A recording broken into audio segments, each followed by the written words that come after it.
Capítulo 37. Divisão de responsabilidades. Santa Helena, Califórnia, 4 de agosto de 1903.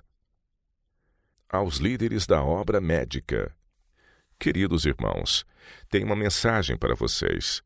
Sou instruído a dizer que nem todos os arranjos relacionados com a administração da obra médico-missionária devem originar-se em Battle Creek. A obra médico-missionária é a obra de Deus, e em cada associação e cada igreja devemos tomar decidida posição contra o permitir que ela seja controlada de modo egoísta.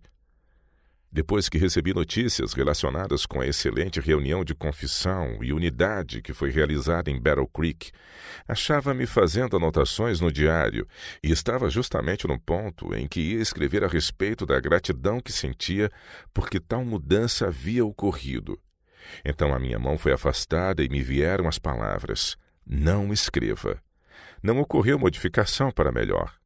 Ensinamentos que estão desviando as pessoas da verdade vêm sendo apresentados como de grande valor.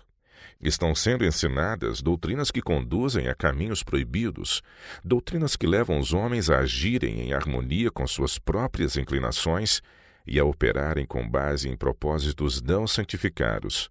Doutrinas que, se recebidas, destruiriam a dignidade e poder do povo de Deus, obscurecendo a luz que de outra forma lhes adviria através das agências indicadas por Deus.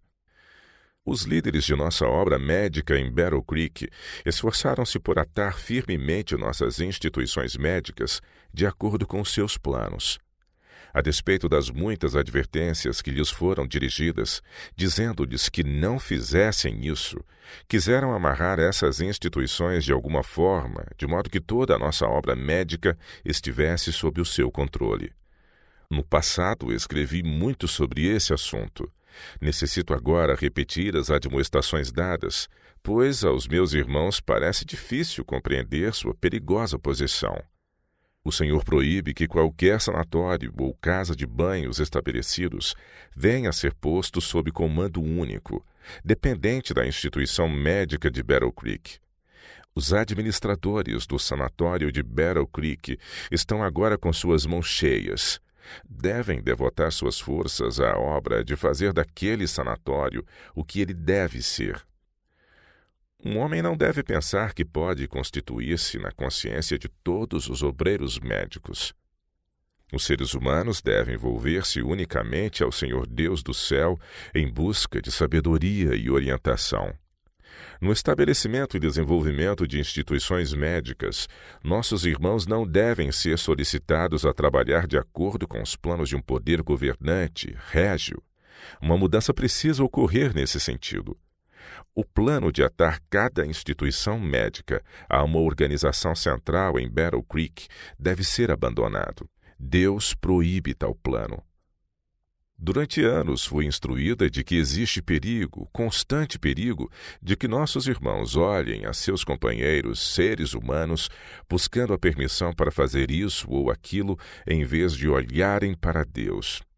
Assim se tornam eles enfraquecidos, permitindo a si mesmos ficarem limitados por restrições de origem humana, desaprovadas por Deus. O Senhor é capaz de impressionar mentes e consciências a fazerem a sua obra sob vínculos de subordinação a Ele e num espírito de fraternidade que se acha de acordo com os princípios de sua lei. Deus conhece o futuro. Ele é aquele a quem devemos contemplar em busca de orientação. Confiemos em que Ele nos dirigirá no desenvolvimento dos vários ramos de sua obra. Que ninguém tente agir de acordo com impulsos não santificados. A divisão da Associação Geral em uniões foi uma solução de Deus. No trabalho do Senhor destes últimos dias, não devem existir centros semelhantes a Jerusalém, nem um poder absoluto. A obra em diferentes países não tem de estar vinculada por meio de contratos à administração centralizada em Battle Creek. Esse não é o plano de Deus. Os irmãos devem tomar conselho juntos. Estamos tão absolutamente sob o comando divino em uma parte da vinha quanto em outra parte. Os irmãos devem ser um em coração e alma, do mesmo modo que Cristo e o Pai são um. Ensinem isso, pratiquem isso, para que possamos ser um com Cristo em Deus, todos trabalhando para se edificarem mutuamente. O poder ditatorial manifestado anteriormente pela Associação Geral em Battle Creek não deve ser perpetuado. A instituição de publicações não deve se constituir num reino. É essencial que os princípios que governam os assuntos da Associação Geral sejam mantidos na administração da obra de publicações e na do sanatório. Ninguém deve imaginar que o ramo da obra ao qual se encontra vinculado é de muito maior importância do que outros ramos. Atividade educacional deve ser desenvolvida em cada sanatório que for estabelecido. Deus tem o comando da obra, e ninguém deve imaginar que qualquer coisa feita no sanatório estabelecido deve primeiro ser submetida a um grupo de homens. Deus proíbe essa atitude.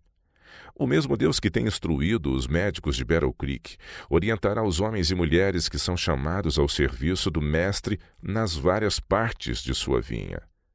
Estão sendo elaboradas leis e planos humanos numa forma que Deus não pode aceitar. Não se revelarão um sabor de vida para a vida. Encontro-me sob a necessidade de erguer o sinal de perigo. Os administradores de cada uma de nossas instituições precisam tornar-se mais conscientes em relação ao seu trabalho individual, não dependendo de outra instituição, ainda que preservando a identidade de seu trabalho. Devem olhar a Deus como seu instrutor e revelar sua fé nele por meio de um coração de serviço inteiro.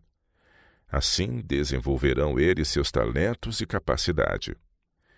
Deus reclama um serviço de ordem mais elevada do que aquele que lhe tem sido oferecido.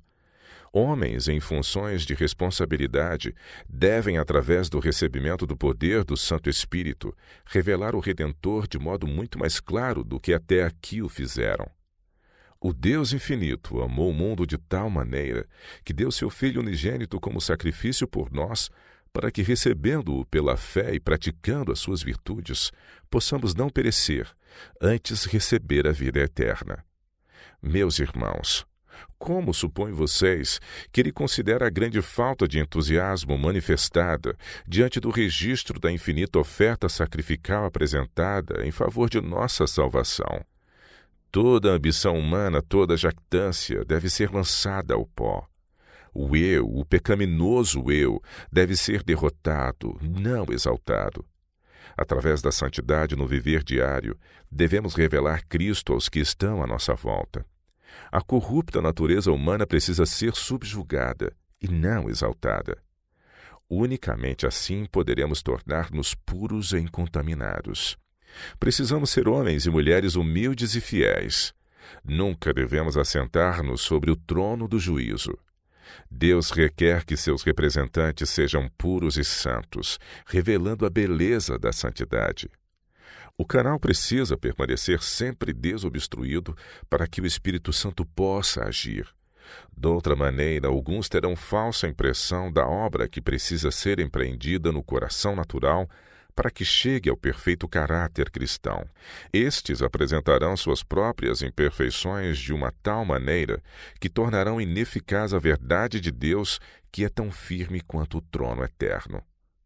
Ao passo que Deus convoca seus vigias a que ergam o sinal de perigo, simultaneamente apresenta diante deles a vida do Salvador como um exemplo daquilo que eles precisam ser e fazer, de modo a serem salvos. Em favor dos discípulos, Cristo orou: santifica-os na verdade. A tua palavra é a verdade. João 17, verso 17. Um sentimento agradável de autossatisfação não constitui evidência de santificação.